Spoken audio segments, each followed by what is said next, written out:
त्याचे सर्वस्व हिसाय पोटी भार वाहे त्याचे सर्वस्व हिसाय त्याचे सर्वस्व हिसाय त्याचे सर्वस्व हिसाय त्याचे सर्वस्व हिसाय ऐसे कळवळ्याचे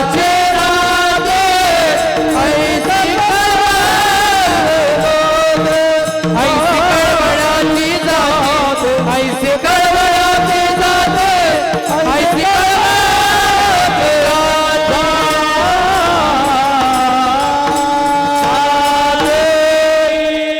पोटी भार वाहे त्याचे सर्वस्व ही साहे. आतापर्यंत आपण बघितलं की लेकुराचे हित वाहे माऊलीचे चित्त ऐसी कळवळ्याची जाती करी लाभाविन प्रीती. ऐका, आतापर्यंत आपण आपल्या लेकराविषयी आईच्या अंतःकरणामध्ये असलेला कळवळा बघितला. आपणही कुणाचं तरी लेकरू आहोत, आई वडीलही कोणाचं तरी लेकरू आहेत. जसा लेकराचा भार आपल्या आई वडिलांवरती असतो तसा आई वडिलांचा भारही कुणावरती तरी असला पाहिजे ना. जेवढं आई आपल्या लेकरावर प्रेम करते तेवढंच प्रेम किंबहुना जास्त प्रेम या समाजावरती कोण करत असतं हो. या समाजावरती लेकरापेक्षा जास्त प्रेम करणारे आहेत ते आहेत संत. बुडते हे जन न देखवे डोळा येतो कळवळा म्हणून आहे जग अज्ञान अंधकारामध्ये बुडत चाललेले. बोलू नका. हे जग अज्ञान अंधकारामध्ये माया मोहामध्ये बुडत चाललेला आहे. आलेला मनुष्य देह सार्थकी लागण्याऐवजी उद्धार होण्याऐवजी तो देह पुनरपि जननम पुनरपि मरणम पुनरपि जननी जठरे शयनम इह संसारे खलु दुस्तार कृपया पारे पाही मुरारे. पुन्हा पुन्हा पुन्हा पुन्हा जन्म मरणाच्या गाडग्यामध्ये अडकत चाललेला आहे. तर या जन्म मरणाच्या फेऱ्यातून बाजूला करणारे आहेत ते म्हणजे संत आहेत. एक जाता जाता छोटंसं दृष्टांत सांगून कीर्तन सेवा समारोप करणार आहे. कोणीही बोलू नका. पुरुष मंडळी थोडं पुढे सरा म्हणजे उन्हातील मंडळींना सावलीला बसायला जागा मिळेल. तर न बोलता सांगून जाईल. एकदा नामदेवराय आणि पांडुरंग परमात्मा यांच्यामध्ये संवाद चाललेला आहे. नामदेवराय हे पांडुरंग परमात्म्याचे लाडका नामा म्हणे माझ पांडुरंग परमात्मा नामदेवराया आणि यांच्यामध्ये इतकं प्रेम आहे. लाडका लढीवाळ नामा माझे तान्हे पांडुरंग परमात्मा नामदेवरायांना म्हणतो. आणि एवढा लाडका लढीवाळ बाळ बोलू नका. नामदेवराय आणि पांडुरंग परमात्म्यात इतकं प्रेम आहे की नामदेवरायांच्या घरचे बोलू नका मी फुलं वाटायला सांगितल्याशिवाय वाटायची नाहीत. पांडुरंग परमात्मा हा नामदेवरायांच्या घरची खीर खातो. त्यांच्या घरी बारशाला जातो. उठणं बसणं चालणं सगळं आहे. पण नामदेवरायांना तरीही देव कळलेला नाही. देव कळला नाही. पांडुरंगाने सांगितलं रुक्मिणी चल म्हटले आपल्याला. न बोलता हात लावा हो. फक्त नुसता असा हात लावायचा. लक्ष माझ्याकडे राहू दे. हात फुलांकडे राहू दे. आणि पांडुरंग परमात्मा आणि नामदेवरायांमध्ये उठणं बसणं चालू आहे तरी देव कळलेला नाही पांडुरंग नामदेवरायांना. रुक्मिणी मातेला पांडुरंग परमात्मा म्हटले रुक्मिणी चल आपल्याला घिसाडी होऊन जायचंय. जाऊया म्हटले.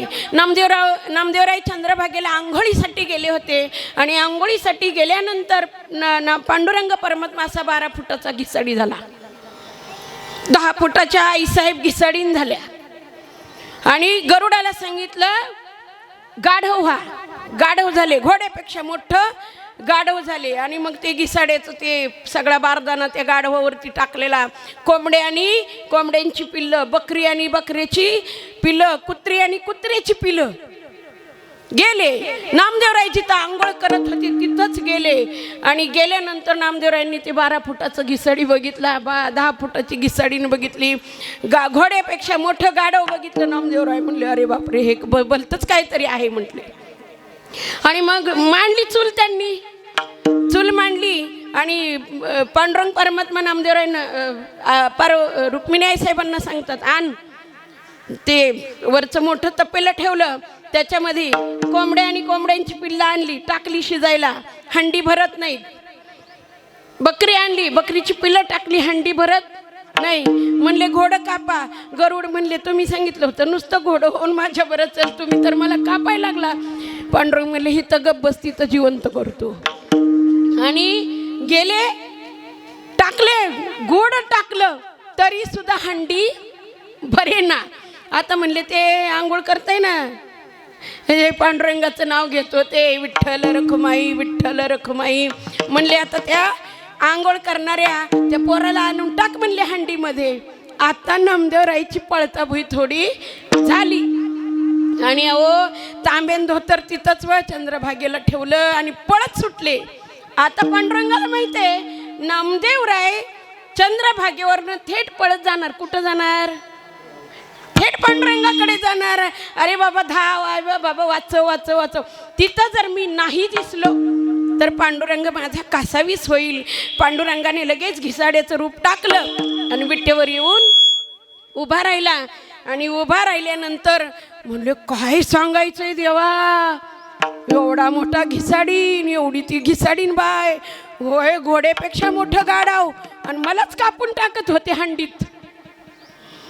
आणि म्हणले मी तुझ्याकडे आलो पळत पळत. आणि मग पांडुरंगाने सांगितलं नामा, नामा अरे तो मीच होतो. कसं शक्य आहे देवा, तुम्ही कुठं? लावण्य सुंदर मदनाचा पुतळा, रवी शशी कणा लोपलिया, तुम्ही कुठं आणि ती घिसाडी कुठं म्हणले. हां अरे नामा मीच होतो. कशावरून? म्हणले तू नदीवर काय विसरून आहे, धोतारण गडवा तांब्या सगळा तिथंच टाकून आलोय म्हणले. नाही नाही म्हणले मग हे बघ मीच घेऊन आलोय. ते धोतर आणि तांब्या नामदेवरायांच्या हातात दिला. मग नामदेवरायांना पटलं की चराचरामध्ये पांडुरंगच आहे. पण हे कळणार कसं? कळणार कसं? म्हणले औंड्या नागनाथाला जावं लागेल आणि विसोबा खेचरांच्या त्या संताचे चरण तुला धरावे लागतील. देव संतांच्या शिवाय देव कळत नाही. देवते संत, देवते संत, निमित्त मात्र त्या प्रतिमा. आणि मग अशा पद्धतीने संतांचं महत्त्व पटवून देण्यासाठी नामदेवरायांना औंढ्या नागनाथाला पाठवलं. औंढ्याला गेले तर विसोबा खेचर पिंडीवरच पाय ठेवून झोपलेत. आता म्हणले हे बरं आहे का? नामदेवरायांना वेळ लागायची वेळ झाली. म्हणले बाबा देवानी मला पाठवलंय तुझ्याकडे आणि मी आलो तर हे काय देवाच्या पिंडीवर पाय ठेवून झोपलाय तुम्ही. म्हणले आता मी थकलो, वय झालं, असं कर माझे पाय तूच उचलन दुसरीकडे ठेव. पाय उचलले, जोड्यासहित पाय ठेवले. म्हणून नामदेवराय बडबड करत होते, पांडुरंगालाच काही कळत नाही. म्हणले मला पाठवलं संतांकडे, जोड्यासहित उचलले पाय आणि दुसरीकडे ठेवले तर पायाखाली नवीन पिंड तयार झाली. पुन्हा उचलले, दुसरीकडे ठेवली तर तिथं सुद्धा नवीन पिंड तयार झाली. अशा पद्धतीने संतांचं महत्त्व, संत या जगामध्ये इतके पवित्र आणि इतकं श्रेष्ठ आहे, जगाला तारतात, लेकरासारखं प्रेम करतात. नव्हे नव्हे हे जग जर तरलं असेल कशामुळे तर ते आहेत शूर, सती आणि संत. या तिघांची ताकद. आज शूरवीर कोण आहे हो? आज माझं सुरेश भैया देशाच्या सीमेवरती जाऊन प्राणापलीकडे देशाचं रक्षण करतो, येणाऱ्या संकटाला अंगावर घेतो. त्यांना विचारा ना, मिलिटरीतल्या जवानांना विचारला, शूरांना विचारा आणि संतांना विचारा, या जगासाठी किती देह झिजवावा लागतो. ज्ञानोबरायांनी किती झिजवला? जगद्गुरु तुकोबरायांनी किती झिजवला जगासाठी? तसेच या जगामध्ये शूर, सती आणि संत हे जगामध्ये श्रेष्ठ आहेत. आणि तोच जो कळवळा आईच्या अंतःकरणामध्ये, तोच कळवळा संतांच्या अंतःकरणामध्ये समाजाविषयी अभंगाचं. म्हणून तुकोबराय म्हणतात माझा भार संतांच्या वरती तुका आहे. म्हणे माझे, तुका म्हणे माझे, तुका म्हणे माझे, तुका म्हणे माझे, तुका मने माझे, तुका मने माझे, तुका मने माझे, तुका मने माझे,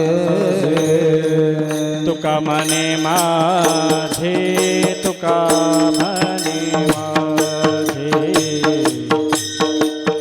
तुका म्हणे माझे, तुका म्हणे माझे, तुका मने माझे, तुका मने माझे, तुका मने माझे, तुका मने माझे, तुम्हा संत हरी ओझे, तुम्हा संत वरी ओझे, ऐसी कळवळाची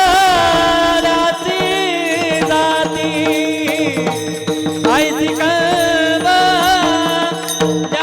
जाती, तुम्हा संताव देवो दे, तुम्हा हरी ओझे, ऐसी कळवळाची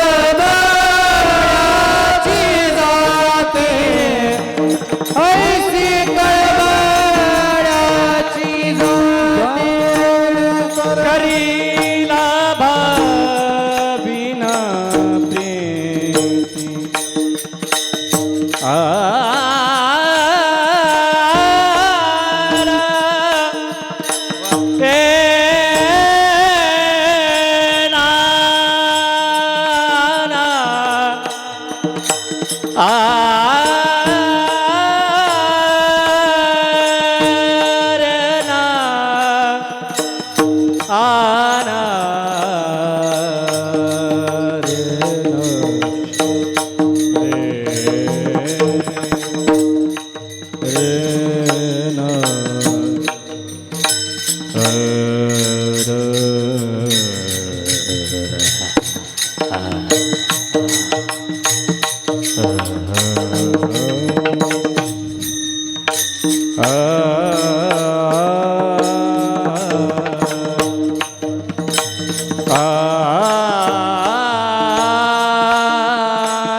करेला भावे ना मिलते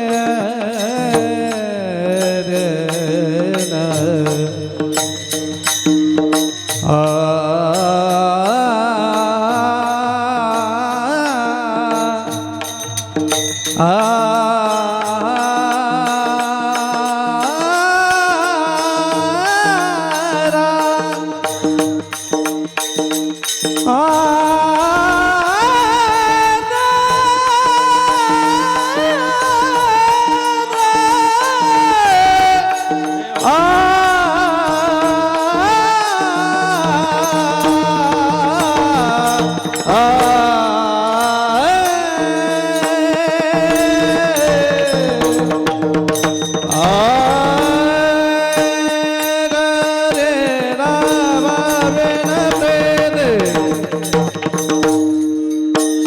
करीला भाविना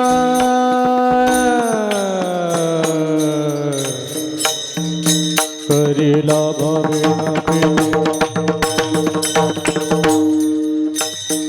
हा करीला भाविना प्रीत प्रीत प्रीत करीला